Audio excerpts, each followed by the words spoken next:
예배의 자리를 지키시는 여러분들 다시 한번 축복합니다. 가슴에 손을 얹고 이렇게 고백했으면 좋겠습니다. 나는 하나님의 자녀입니다. 나는 예수 그리스도로 구원받은 하나님의 자녀입니다. 나는 성령 하나님과 동행하는 하나님의 자녀입니다. 하나님의 자녀입니다. 아멘. 성령이 우리 가운데 함께 하시는 줄 믿습니다. 아멘. 어느 건물에서 제가 식사를 하고 있었는데요. 불이 났다는 사이렌이 울렸습니다. 만약에 지금 그런 사이렌이 울리면 여러분들은 어떻게 하시겠습니까? 근데요, 사이렌은 계속 울렸는데, 불이 났다고 울렸는데 아무도 그 자리에서 요동을 하지 않는 거예요. 얼마나 큰 믿음인지 참. 네, 다들 안에 드는 마음은 오작동이겠지. 잘못 올렸나 보다. 정말 불이 났으면 뭔가 다른 액션이 있겠지? 이러면서 그냥 다들 앉아 있었어요. 믿음 아닌 믿음으로 그 자리를 다 지키고 있었는데요. 여러분들 아마 기억에 나실 거예요. 우리가 어렸을 때 많이 듣던 동화가 있죠. 옛날에 한 개구장의 소년이 양을 치고 있다가 심심해서 마을을 향해서 늑대가 나타났다고 그렇게 알렸습니다. 그래서 마을 사람들이 정말 이 늑대가 나타났는 줄 알고 늑대를 잡기 위해서 다 출동을 했습니다. 근데 이 소년이 거짓말했다는 것을 알고는 다 화가 나서 다시 내려갔지요. 그리고 또 얼마가 지나서 또 이 소년이 늑대가 나타났다고 또 소리를 지르면서 알렸어요. 사람들이 다 올라왔어요. 이 늑대를 잡기 위해서. 근데 황급히 달려왔는데 보니까 또 거짓말이었어요.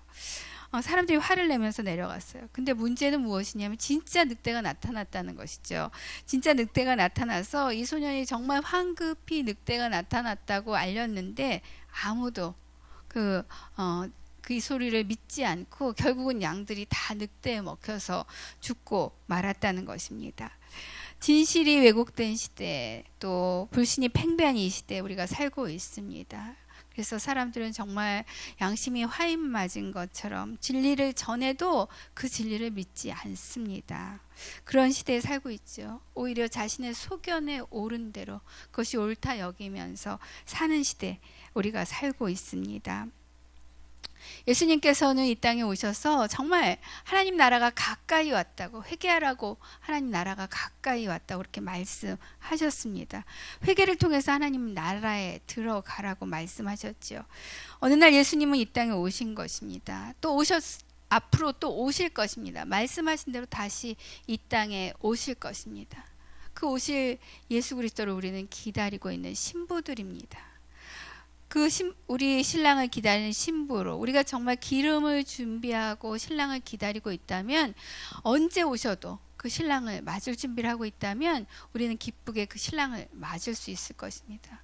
그러나 아무런 준비도 하고 있지 않고 그저 불이 났다는 사이렌이 울려도 이게 진짜인지 아닌지 구별하지 못하고 그것이 아니겠지, 그런 믿음을 가지고 있다면 우리는 그 예수 그리스도를 맞이할 수 없을 것입니다. 예수님은 우리에게 분명한 해답이 되셨고 우리가 가야 할 그 길이 되셨습니다. 저번 주일에 우리가 함께 예배를 대부분 다 드리셨을 텐데, 우리가 지난주에는 CCC 사역을 위해서 비전 헌금을 했지요. 이 CCC는 무엇입니까? 캠퍼스 크루사이드 포 크라이스트. 이 말을 풀면은 그리스도를 전하는 하나님의 그 십자군이라는 그런 의미를 갖고 있는데요. 굉장하죠. 저는 그 영상을 보면서 굉장히 감동이 있었어요. 그 CCC 대표이셨던 고 김준곤 목사님이 늘 하시는 게 있죠. 백문일답이에요. 거기에 모든 답을 예수 그리스도에서 찾으십니다. 네, 그 질문들이 이런 질문들이 있습니다. 우리 생애 주인은 누구입니까? 한번 보여주시겠습니까? 네, 제가 질문을 드리겠습니다. 네, 우리 생애 주인은 누구입니까? 우리 삶의 이유가 무엇입니까? 우리가 왜 여기에 있습니까? 여러분의 인생 목표는 무엇입니까? 어떻게 하면 죄사함을 받을 수 있습니까? 여러분은 누구로 구원받았습니까? 아멘? 답이 분명합니다. 예수 그리스도. 저는 그 영상을 보면서 정말 예수 그리스도 그 이름만 들어도 이렇게 가슴이 뛰는데, 우리가 정말 그렇게 그 뛰는 가슴을 안고 사는 것인가 하는 생각을 했습니다. 바울은 우리를 위해서 이 땅에 오신 이 예수 그리스도의 구원에 대해서 로마서를 통해서 다시 한번 우리에게 들려주고 있습니다. 하나님의 아들 예수 그리스도가 우리와 같은 이 육신을 입고 이 땅에 오셨다는 것이죠. 죄인된 우리를 위해서 십자가를 지시고 그리고 우리의 죄값을 치러 주신 것입니다. 이제 그 십자가의 구속을 믿음으로, 그것을 믿음으로 우리는 더 이상 죄인이 아니라 그리스도 안에서 의인이라는 칭함을 받고 그리스도를 따라서 또 그리스도께서 말씀하시고 보여주신 그 삶을 살게 된 것입니다. 이제는 그리스도 예수 안에 있는 자로 더 이상 정죄함이 없나니 죄와 죽음의 법에서 해방되었고 생명의 성령의 법 아래서 우리가 살고 있다는 것입니다. 아멘. 아멘.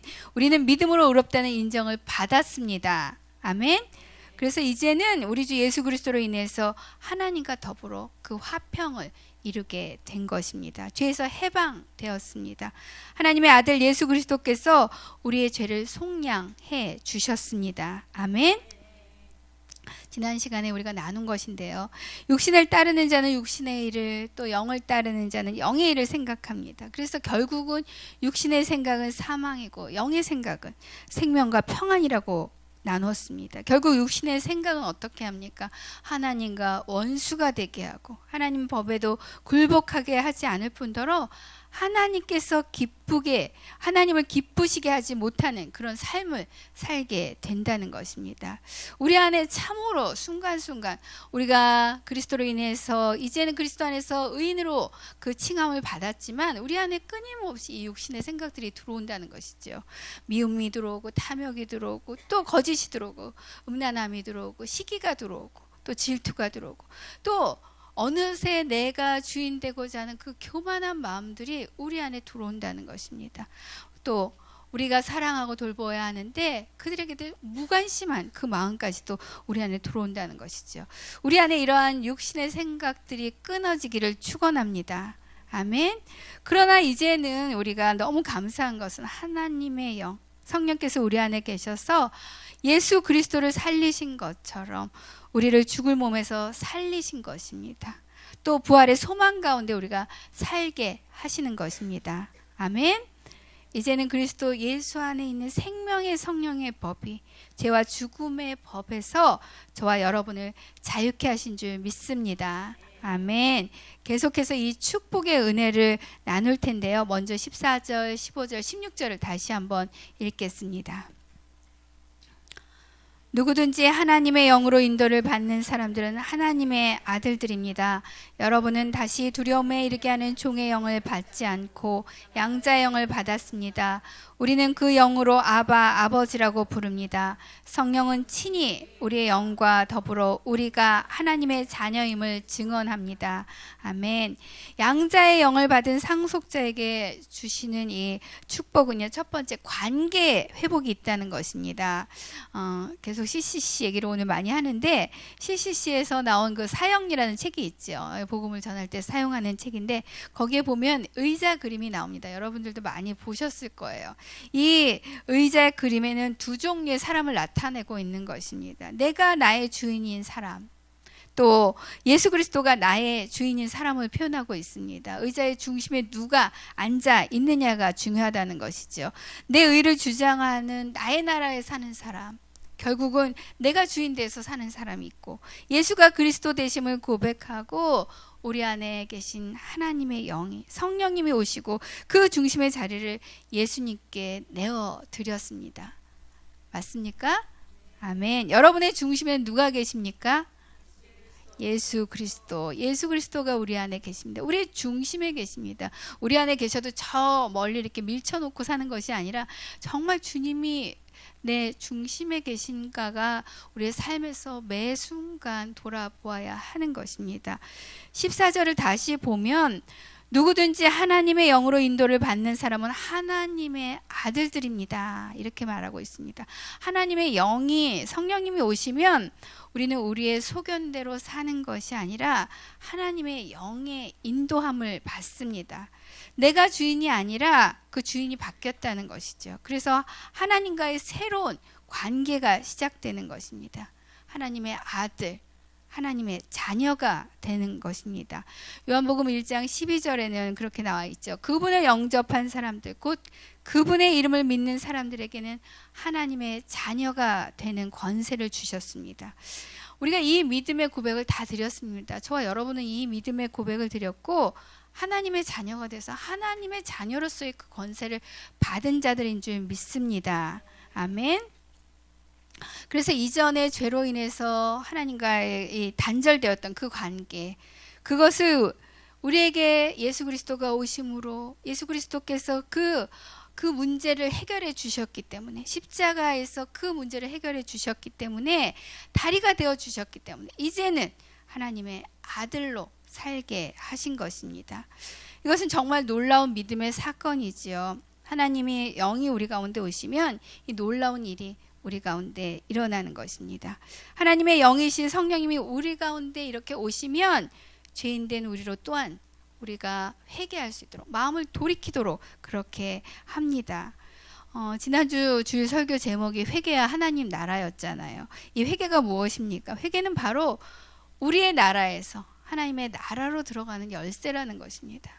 그래서 우리가 물론 이전에 죄인이었던 그 몸에서 죄인의 그 죄인 되었던 우리가 정말 예수 그리스도로 인해서 회개를 하고 하나님 안에서 의인된 삶을 살지만 매 순간 우리 안에 또 우리의 그 육신의 생각 가운데 다시 돌이켜서 하나님께 나아가야 한다는 것입니다. 그 문을 여는 열쇠가 바로 회개라는 것입니다. 그러나 인도를 해도, 하나님의 영이 우리를 인도를 해도 그것을 받아들이지 않을 때는 그 축복을, 그 은혜를 우리가 누릴 수가 없는데요. 아직도 많은 사람들은 그렇게 하나님의 영으로 인도함을 받도록 우리가 전하는데도 불구하고 그 길을 가지 못하고 있다는 것이죠. 그래서 우리가 기도해야 하고, 또 그래서 우리가 전도해야 하고 복음을 전하고 그 은혜를 나누어야 할 줄 믿습니다.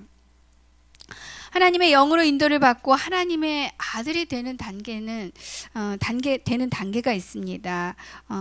요한계시록 말씀이죠. 볼지어다 내가 문 밖에 서서 두드리노니 누구든지 내 음성을 듣고 문을 열면 내가 그에게로 들어가 그와 더불어 먹고 그는 나와 더불어 먹으리라.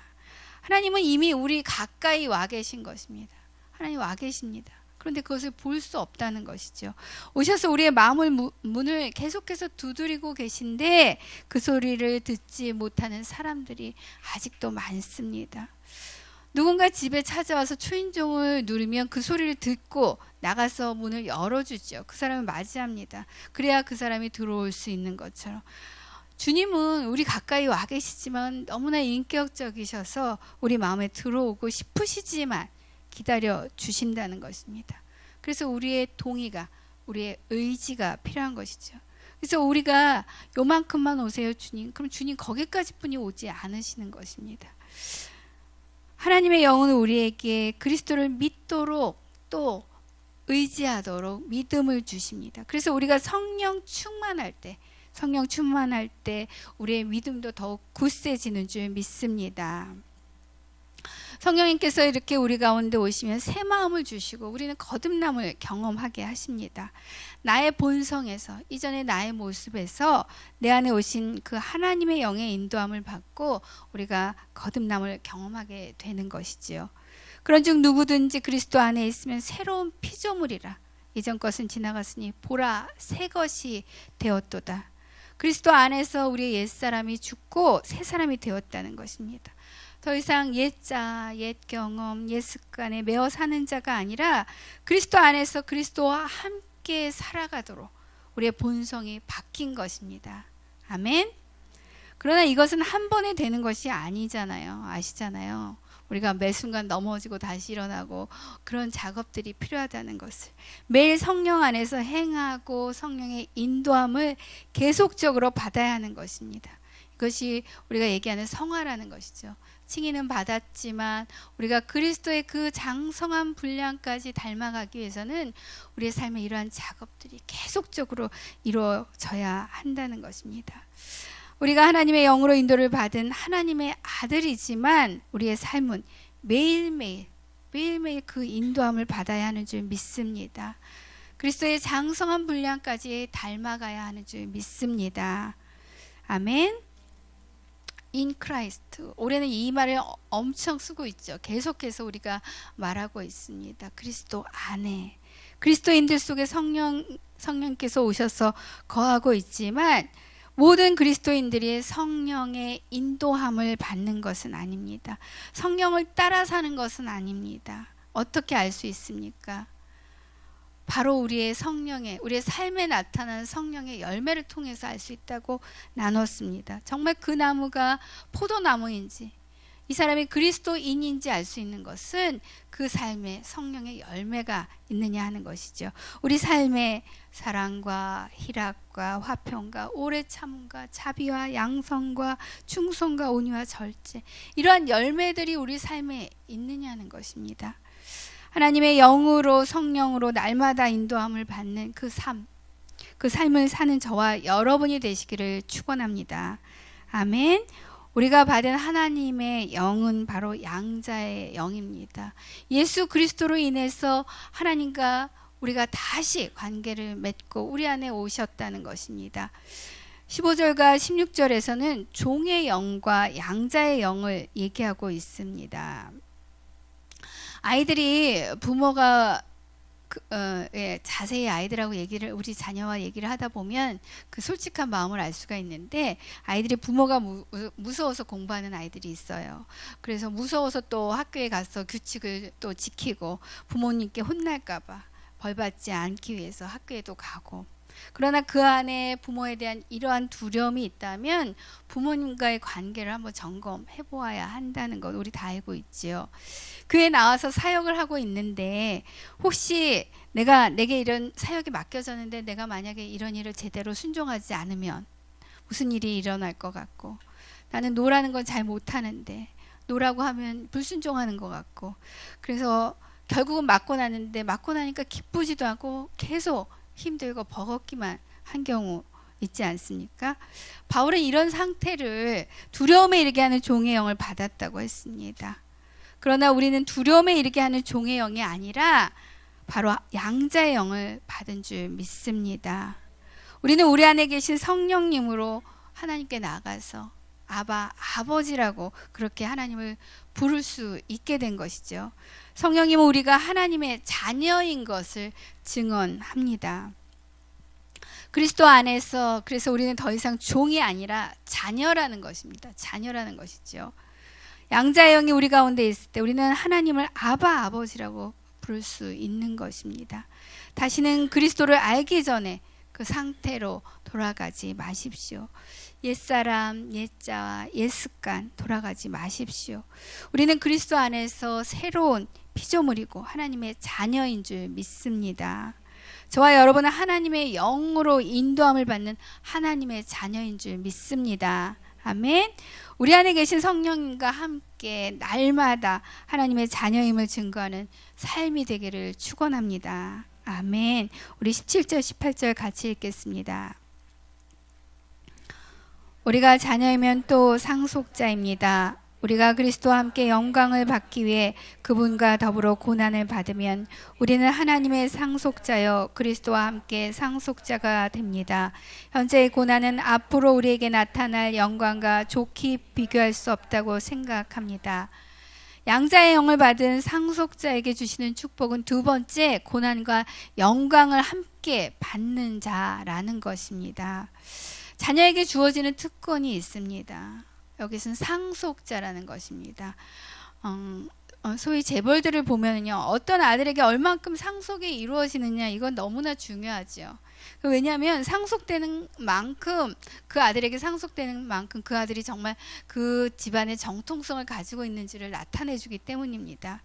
우리의 아버지이신 하나님께서는 당신의 아들을 이 땅에 보내셨습니다.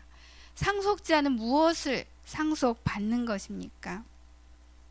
상속자는 우리가 생각하는 것처럼 좋은 것만 상속받는 것이 아닙니다. 때로는 부유함도 상속받지만 어떤 경우에는 빚이 너무나 많은데 그 빚까지도 상속받아야 하는 경우도 있습니다. 많은 사람들이 이 상속 때문에 많이들 싸우는 것들 세상 가운데서 우리가 보잖아요. 상속자라면 내가 좋은 것만 상속받고 내가 불리한 것은 상속받지 않을 수 없습니다. 상속자이기 때문에 모든 것이 상속되는 것이죠. 예수 그리스도가 받으신 그 모든 것을 함께 받을 권리가 그래서 우리에게 생긴 것입니다.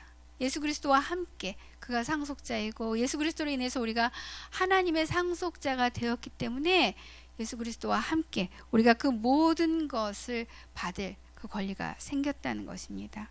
그런데 예수님은 어떻게 하셨습니까? 예수님은 우리를 구속하기 위해서 찔리셨고 채찍에 맞으셨고 또 상함을 입으셨고 질고를 당하셨고 사단의 유혹도 받으셨습니다. 그런데 오해하면 안 되는 것은요, 우리가 하나님의 상속자가 되기 위해서 고난을 받아야 하는 것입니까? 그것은 아니라는 것이죠. 이미 상속자라는 것입니다. 예수 그리스도 안에 있으면 우리는 이미 상속자이기 때문에 그 고난에 동참해야 한다는 것입니다. 하나님의 자녀이면 하나님의 상속자이고 그리스도와 함께한 상속자로 그 모든 것의 상속자가 된 것입니다. 그래서 그리스도가 받은 고난도 또 그리스도가 십자가에 죽으시고 부활하시고 하늘의 영광을 받으신 것처럼 장차 그 영광에도 우리에게 동참할 수 있는 그 권리가 주어졌다는 것입니다. 만약 우리가 고난을 받지 않는다면 구원도 고난도 구원도 영광도 누리지 못하게 된다는 그런 말이 아니라 상속자가 되기 위해서 고난을 택해 받는 것이 아니라 이미 상속자이기 때문에 우리가 그리스도 안에 있고 우리는 이미 상속자이기 때문에 고난도 영광도 모든 것을 함께 하는 것입니다. 그러나 분명 고난은 두려운 것입니다. 우리를 두렵게 합니다. 그러나 예수님은 십자가를 통해서 승리하셨습니다. 아멘. 말씀하셨죠, 우리에게. 너희가 이 세상에서는 고난을 당하나 담대하라. 내가 세상을 이미 이기었노라. 아멘. 세상을 이기고 승리하신 그 주님과 함께 고난도 또 영광도 함께 하시길 축원합니다. 아멘. 역대하 32장 1절 말씀인데요. 그 남유다의 히스기야 왕 이야기입니다. 제가 한번 읽겠습니다. 히스기야가 충성스럽게 이 모든 일을 다 한 후에 아시리아 왕 사네림이 와서 유다를 쳤습니다. 사네림은 견고한 성들을 포위하고 그들을 점령하려고 했습니다. 히스기야는 구약의 어두운 시대, 어두운 시대 가운데서 종교개혁을 한 선한 왕입니다. 우리가 잘 알고 있죠. 선한 왕으로 잘 알려져 있습니다. 그런데 이 역대하 32장 1절에 보면 충성스럽게 이 모든 일을 다 한 후에 종교개혁을 다 잘 일으켰어요. 잘 했어요. 그런데 공교롭게도 아스루 왕 산헤림이 이 유다를 침공한 것입니다. 우리가 어려운 상황 가운데도 헌신을 했는데 그야말로 하나님을 위하여 위대한 헌신을 했는데 내가 할 수 있는 최선을 다했는데 그 후에 더 어려운 일이 발생한 것입니다. 상황을 보면 이런 생각이 들 수 있다는 것입니다. 하나님께서 어떻게 이렇게 하실 수 있나?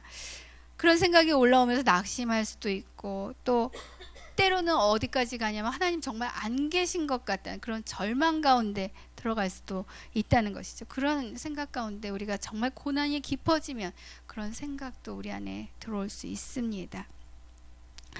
그러나 여기서 보면 아수르의 침략으로 이스라엘은 고난을 받았지만 결국 히스기야는 더욱 하나님을 그 상황 가운데서 결국 히스기야는 하나님을 더욱 의지하게 되었다는 것입니다. 그리고 하나님께서는 천사들을 보내셔서 아수르 군사들을 모조리 죽이셨고 이 일로 히스기야는 모든 나라의 눈에 존귀히 되었다고 그렇게 성경은 기록하고 있습니다. 그 고난 가운데 있을 때 우리는 그 영광을 볼 수 없습니다. 왜냐하면 그것이 모든 것을 가리었기 때문에 우리는 그러나 그 가운데서 우리가 보아야 하는 것은 바로 예수 그리스도 그분인 줄 믿습니다. 고난은 위장된 축복이라고 한 것처럼 히스기야에게 이 고난은 히스기야 왕을 축복하시기 위해 또 이스라엘을 축복하시기 위한 하나님의 선물이었다는 것이죠. 또 한 가지 예화를 나누면 2차 대전 중에 나치 수용소에 한 유태인 의사가 있었습니다. 우리가 나치 수용소가 어떤 것인지를 상상할 수 있죠. 나치 수용소에 있다는 것은 절망의 끝에 있다는 것을 의미합니다. 이 의사는 어느 날 유리 조각을 하나 주웠어요. 그래서 그걸 가지고 뭘 하기 시작하냐면 자신의 면도를 하기 시작하면서 살겠다는 의지를 다졌습니다. 그러나 나치 수용소가 어떤 것입니까? 매일 사람들이 잡혀가서 죽음을 당하는 그런 곳이지요. 나치는 매일 가스시로 보낼 유태인들을 그곳에서 뽑았는데요. 그때마다 이렇게 깔끔하게 면도를 하고 있는 이 사람을, 이 활기찬 젊은 의사를 보고는 이 사람을 이제 그 가스시로 보낼 수가 없었던 거예요. 그 보기만 해도 너무나 깔끔해서. 예, 그런데 그런 시간들이 흐르고 나서 결국은 독일은 패망했고 이 젊은 의사는 끝까지 살아남을 수 있었다는 것입니다. 이 의사는 이렇게 말했다고 합니다. 하나님은 결코 도움을 늦추지 않으십니다. 다만 우리가 너무 성급해서 하나님이 도와주실 때까지 참지 못할 뿐입니다. 우리에게 어려운 일이 있을 때, 고난이 우리 앞에 와 있을 때 우리가 그 시간들을 보낸다는 것, 인내한다는 것, 참는다는 것은 쉬운 일은 아닙니다. 그러나 기억하십시오. 고난은 위장하고 찾아온 하나님의 축복임을 잊지 말라는 것입니다. 우리가 아까도 찬양했지만 나의 가는 길을 오직 그가 아시나니 그가 나를 단련하신 후에는 내가 정금같이 나오리라. 정금같이 나오리라. 정금으로 단련되는 그 과정에는 이 시간이 필요하다는 것입니다. 그러나 그 과정을 지나면 그 어느 곳에도 비할 바 없는 정말 정금으로 그 빛을 발하게 될 줄 믿습니다. 18절 말씀입니다. 현재의 고난은 앞으로 우리에게 나타날 영광과 좋게 비교할 수 없다고 생각합니다. 우리가 고난 가운데 있을 때는 결코 생각할 수 없지만, 생각할 수 없는 일이지만 우리가 오직 주님만 바라보고 하나님의 영의 인도하심을 받는다면 그리스도와 함께 그 영광 가운데 참여하게 될 줄 믿습니다. 하나님의 상속자로 그리스도와 함께 고난 가운데도 소망을 잃지 않는 저와 여러분이 되시기를 축원합니다. 아멘. 우리 19절, 20절, 21절 같이 읽겠습니다. 피조물은 하나님의 아들들이 나타나기를 고대하고 있습니다. 피조물이 허무한데 굴복하게 된 것은 자신의 뜻이 아니라 오직 굴복하게 하시는 분으로 인한 것입니다. 그러나 피조물도 소망 가운데 있으니 이는 피조물 자신도 썩어짐의 종노릇한 데서 벗어나 하나님의 자녀가 누릴 영광의 자유에 이를 것이기 때문입니다. 하나님의 영광에 대한 소망은요, 하나님의 자녀들의 갖는 그 자녀된 이 상속자들이 갖는 것뿐만 아니라 피조물들까지도 그날을 고대하고 있다는 것입니다. 우리의 구원과 회복은 죄로 인해서 파괴되었던 그 모든 피조물들을 회복시킵니다. 그래서 어느 선교사님이 선교지 얘기를 하시면서 이런 얘기를 해주신 기억이 있습니다. 선교지에서 예배가 드려지고 그곳에 그 예배를 통해서 그 선교지가 회복이 되면 그곳에 트랜스포메이션, 정말 성령의 역사가 있다는 것입니다. 달라진다는 것입니다. 변화가 있다는 것이죠. 그러고 나타나는 것이 무엇이냐면 이 사람들도 회복이 되지만 땅의 회복이 있다는 것입니다. 땅의 회복이 있으면 그 소출이 달라진다는 것이죠. 정말 그 수확물들이 아주 정말 좋은 수확물들을 걷어내는 것들을 보셨다고 말씀해 주신 적이 있습니다. 하나님의 질서가 파괴된 결과는 바로 황폐한, 우리가 잘 아는 것처럼 저 황폐한 북한 땅을 보면 우리가 알 수 있지 않습니까? 그리스도 안에서 하나님의 통치와 창조 질서의 회복은 모든 만물을 회복시키시는 줄 믿습니다. 그래서 우리가 그리스도 안에서 회복된다면 우리와 함께한 모든 것에 회복이 이루어질 줄 믿습니다. 그리스도 안에서 우리의 회복은 그래서 우리의 회복으로서만 중요한 것이 아니라 그것은 영향력을 흘려보내는 것이죠. 그래서 우리의 가정이 회복되고 우리의 교회가 회복되고 우리의 공동체가 회복되고 이 나라 이 민족의 주의 통치와 회복을 이루실 줄 믿습니다. 아멘. 25절입니다. 만일 우리가 보지 못하는 것을 소망한다면 참고 기다려야 합니다. 고대하는 것이 이루어지기까지, 우리가 고대하는 것이 이루어지기까지 썩어짐의 종로에서 벗어나서 하나님의 자녀가 누릴 그 영광의 자유를 위해서 참고 인내하는 그 시간이 필요합니다. 또한 우리가 이제 환난 가운데서도 기뻐할 수 있는 것은 환난은 인내는 연단은 소망을 이루기 때문인 줄 믿습니다. 아멘. 26절 27절 읽겠습니다.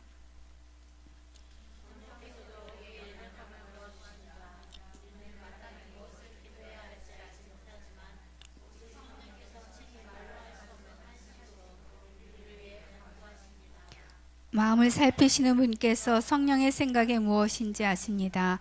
이는 성령께서 하나님의 뜻을 따라 성도를 위해 간구하시기 때문입니다. 양자의 영을 받은 상속자에게 주시는 축복 세 번째는 성령께서 하나님의 뜻을 따라 우리를 위해서 간구하신다는 것입니다.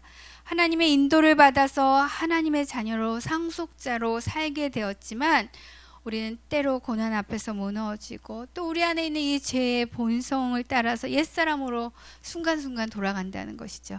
그러나 보혜사 성령님께서는 우리를 도와주시는 이 보혜사 성령님께서는 우리의 연약함을 아시기 때문에 우리가 무엇을 기도해야 할지 아시고 우리 안에서 탄식하시면서 우리를 위해서 간구하시는 줄 믿습니다.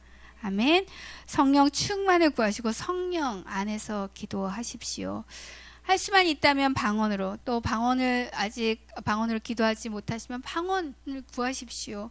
그래서 더욱 깊은 영의 기도를 드리시길 바랍니다. 27절에 보면 마음은 살피시는 분은 성부 하나님을 말하는데요.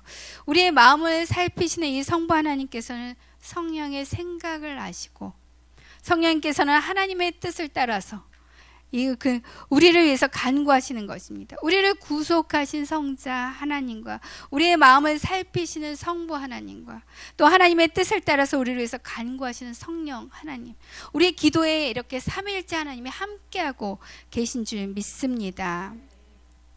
성령 안에서 하나님의 뜻을 구하며 기도하십시오. 우리의 연약함을 아시는 성령께서 그 기도를 도우시는 줄 믿습니다. 양자의 영을 받은 상속자로 성령의 도우심을 믿고 구하며 하나님의 뜻을 이루어가는 저와 여러분이 되시기를 축원합니다. 아멘. 오늘 나눈 말씀을 기억하며 기도하기 원합니다.